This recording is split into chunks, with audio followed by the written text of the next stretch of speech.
MD RL চ্যানেলে স্বাগত। আমাদের সঙ্গে রয়েছে ভিভিএম সোহেল, তার কাছ থেকে জেনে নিব। আপনার ভিডিও দেখা আছে যেরকম ফেসবুকে লেখা আছে ভিভিএম সোহেল, সেটার মানেটা কি? সেটার মানে এখন পর্যন্ত আমি আমার চ্যানেলও ঠিকঠাক বলা হয়নি। ভেবেছিলাম 1 লাখ হবে তখন বলবো, কিন্তু এখন 1.5 লাখ পার হয়ে গেছে। তো ওইটা আমি ভেবেছি ফার্স্ট আমার চ্যানেলে বলবো, তারপরে তাহলে আমাদের চ্যানেলে বলা যাবে না? বলা যাবে, ওর কোনো ব্যাপার না, বাট টাইম আসলে বলবো। হ্যাঁ, আর সবাই ভিভিএম সোহেল নামেই তো চেনে। যেরকম বিরিয়ানির দোকান করার যেটা আছে, সেটা উদ্দেশ্যটা কিরকম?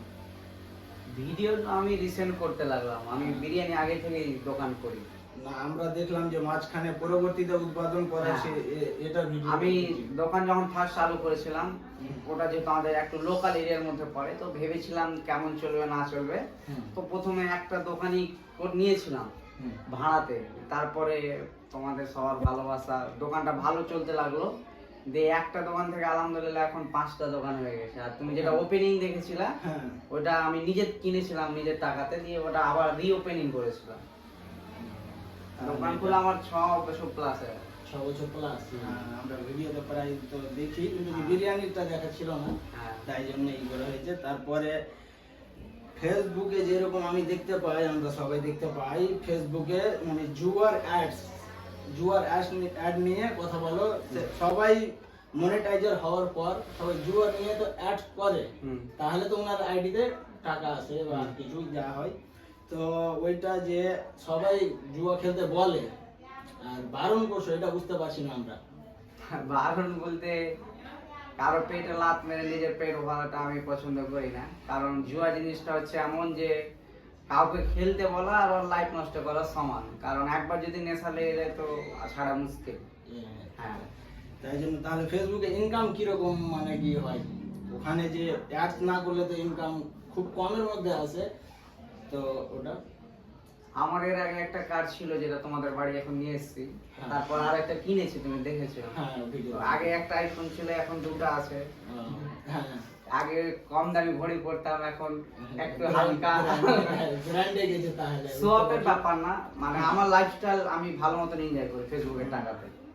আচ্ছা, পরবর্তীতে যদি কোনো জুয়ার অ্যাডসের যদি 1-2 কোটি টাকা দিতে চাই, তো অ্যাডস কি করা যাবে? এখন আমি মেসেজ করলে তোমাকে দেখাতে পারবো, এরকম একটা ভিডিওতে 10,000 25,000 দিতে চাইছে এখনো। 25? আমি 1-2 কোটি টাকা বলেছি, অ্যামাউন্টটাও দেখতে হবে। দেখো, যখন ওইরকম হবে কিনা 1-2 কোটি টাকা কিনা, তো ইনশাআল্লাহ নিয়তটা এখন যেমন আছে ওই রকম তখনও যেন থাকে। আমি চাই না ওগুলো করতে। উপরওয়ালার প্রতি বিশ্বাস থাকে। বাস। বিয়ে হয়েছে?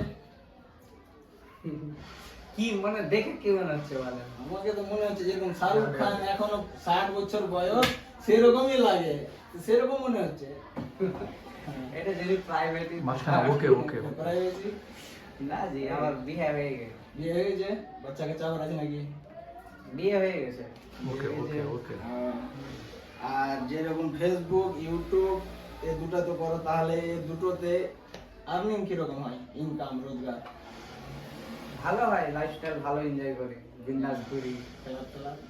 না ওগুলো আমি তো বিড়ি, সিগারেট, গুটখা ফুটকা এগুলো থেকে একদম তবা। সবাইকে দেখতে পাই শর্ট ভিডিওর পরে লং ভিডিও, যেরকম গান, সিনেমা আর কিছুতে দেখতে পাওয়া যায়। তো সেরকম কোনো উদ্দেশ্য আছে? উদ্দেশ্য বলতে আমাদের মধ্যে এরকম অনেক কেউ আছে যে একটু যখন ভাইরাল হয়েছে, ফেমাস হয়েছে, তখন বেশি উপরে যেতে গেছে, যার কারণে ওকে ফের নিচে চলে আসতে হচ্ছে। আমাদের গ্রুপে এরকম কেউ আছে, নাম বলবো না। তো আমি যেটা বলবো যে যেটা জিনিস করে তোমার মানুষজন চেনে, জানে, ভালোবাসে, ওইটাকে কন্টিনিউ রাখো। আর ওগুলো অতটা আগে ভাবা ঠিক না। মানে ধরো একটু ভাইরাল হয়ে সবাই ভাবছে হিরো হয়ে করব। হঠাৎ যদি অফার চলে আসলো কি আর কেউ থেকে কি না একটা সিনেমাতে কাজ করতে হবে বা সিনেমা, আমি এতদূর এখন গানে আর কিছুতে আমি এতদূর এখন পর্যন্ত ভাবিনি। কারণ এটা ভাবা থাকে না, যেটা হঠাৎ হয়ে যায় সেটা ভাবা থাকে না। এটা তো অবশ্যই হঠাৎ যদি অফার চলে আসলো কোনো দিক থেকে, যেরকম না আমি তো এখন দেখছি হিরো গালা সব ইউটিউবারের কাছে আসছে আর ইন্টারভিউ দিচ্ছে, তো আমাকে আর কি দরকার ওখানে হিরো হওয়ার। আগে আগে মানে ইউটিউবার যেত হিরোর কাছে, এখন হিরোরা আসছে দেখো তো ইউটিউবারের কাছে। ভালো ভালো হিরো সব ইউটিউবারের কাছে আসে। হ্যাঁ, যে তো ইউটিউবার হয়েই থাকো, করবো না এরকম না, করবো অবশ্যই। এটা চলো দাঁড়াতে এটা। যেরকম আমরা দেখেছি খুব মানে ওই বাবাকে নিয়ে ভিডিও করো, হ্যাঁ বাবাকে নিয়ে ভিডিও করো, খুব ভালোবাসা বাবার প্রতি, মায়ের প্রতি, সেটা ভিডিওতে মানে কিরকম প্রকাশ করার এটা উদ্দেশ্য। ভিডিও তুমি কেন দেখো? কারো যেন দেখে কিছু শিখতে পারো। হ্যাঁ আশা হ্যাঁ। করি ওটার জন্য। হ্যাঁ কিছু শিখো। হ্যাঁ। তো এখনকার জেনারেশন যত আমরা ইয়ং ছেলে পেলে আছি, হুম। মনে হচ্ছে বাপ মাকে দুটা খেতে দেওয়াটা ভারী হেগে। কিছু ঠিক আছে, কিছু। আছে সবাইকে হ্যাঁ, বলবো না, আছে কিছু কিছু এখন। বাবার প্রতি। যে আমাকে খারাপ বললো বেশিরভাগই এরকম, ওই ভাবছে যে বাপ মাকে খেতে দিব না তো টাকা মিশে যাবে।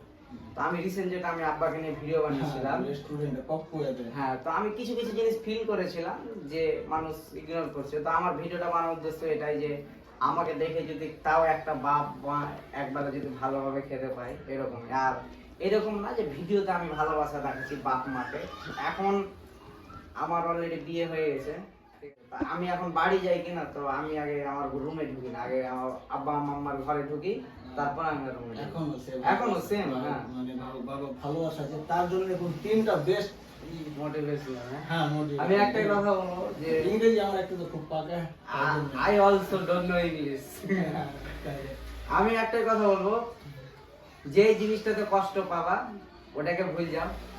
আমি এরকম ভাবে চলি, ধরো কেউ আমাকে কিছু বললো, আমি ওটাই রাত দিন ভাবতে আছি, নিন হারাম ভেবে না, ওটা ইগনোর করো। যেটা জিনিস দিয়ে কষ্ট পাবো ওটা ভাববো না। তুমি লাইফে যা করো, ফ্যামিলিকে টাইম দাও, সবসময় ফ্যামিলিকে টাইম দাও। এই যে আশেপাশে যত লোকজন আছে, তুমি লাস্টে যখন হসপিটালে ভর্তি পাবে, চোখ খুললে বাপ মাকেই দেখতে পাবে, আশেপাশের লোককেই দেখতে পাবে, বুঝতে পারবে? মানে আমার বয়সে যারা নতুন নতুন যারা বাইক গাড়ি টাড়ি চালাতে শিখছে, ওরা মানে রকেটের স্পিডে চালাচ্ছে একদম। তো ওনাকে বলবো ভাই তুমি মরে গেলে হয়তো তোমার একটা লাইফ গেল, এটা তুমি ভাবছো, কিন্তু না, তোমার পিছে তোমার বাপ মা ভাই বোন আরো তোমার গার্লফ্রেন্ড, তো সবার একটা দায়িত্ব আছে। তো গাড়ি গালা ভাই দেখছো তো এত রোডে অ্যাক্সিডেন্ট হয়েছে, গাড়ি টাড়ি গালা একটু দেখে শুনে চালাবে। গুরুত্বপূর্ণ জিনিস এখন। আর হেলমেট টেলমেট সিট বেল্ট নিয়ম সব আমাদের জন্যই, কিন্তু মানে আমাদের ভালোর জন্যই সব। অবশ্যই আমাদের ভালোর জন্য। হ্যাঁ। কত সালে ফেসবুক বা ইউটিউব চালু করেছো? আমার মনে নাই ঠিক, মানে আমি আর আমার বন্ধু আমার দোকানে বসেছিলাম কিনা, তো ওই মানুষের দেখে সব জায়গা ওইরকম লাগে, তা আমার তখন সবাই ভিডিও বানাচ্ছিল, তো আমরা একদিন গেলাম ভিডিও ছাড়লাম, তো 24 ঘন্টাতে 1000 ভিউ গেছে। তো বাপরে খুব খুশি, একদম খুশি সীমানা নেই। প্রথম ভিডিও কি সেটাই ভাইরাল না? না, প্রথম ভিডিও আমি একবার ফারাক্কা ঘুরতে গেছিলাম। আর একটা জিনিস লক্ষ্য করবা, তো যারা যারা ঘড়ি টড়ি সব পড়ে থাকে, স্মার্ট ওয়াচ হোক নর্মাল হোক, পড়ে থাকবে সবাই, দেখা গেলো স্মার্ট ওয়াচ চলে না, ঘড়ির ব্যাটারি নেই, তাও কিন্তু এমনি পড়ে আছে, ওয়াচ পড়ে থাকলেও মোবাইল দেখে টাইম বলে। তো আমি একদিন ফারাক্কা যাচ্ছিলাম আর আমি আব্বার ঘড়ি পড়েছিলাম, আমি বলছিলাম যে একটা চরম বাস্তব কথা হলো এটাই যে ঘড়ি নাই, আমি কি একটা ডায়লগ বলেছিলাম, মানে আমার করলি আমি বলেছিলাম, হ্যাঁ ঘড়ি সবাই কিনছে কিন্তু ঘড়ি সবাই ঠিকঠাক, ডায়লগ মানে আমি বলতে চাইছিলাম এরকম যে ঘড়ি সবাই পড়ছে কিন্তু দেখা গেল ঠিক আছে নাকি খারাপ আছে, মানুষ কি থোড়ি দেখতে পেয়েছে, এরকম একটা ডায়লগ বলেছিলাম। ওটা ভিডিও আমার একদিনে 2 লাখ গেছিল, তখন থেকে গাড়ির চাকা চলছে, তখন থেকে স্টার্ট হয়ে গেছে। ভিডিও জিনিসগুলো এরকমই, তুমি 10 বছর করবে কিনা তাও দেখা গেল হচ্ছে না, আর কখন একটা হয়ে যাবে বলা যায় না, তো একটু ধৈর্য লাগবে প্রচুর এই লাইনে। আজকে করলা কালকে ভাইরাল হয়ে গেল, ধৈর্য প্রচুর লাগবে। তাহলে ঠিক আছে, আমাদের প্রশ্ন এখান থেকে শেষ হলো।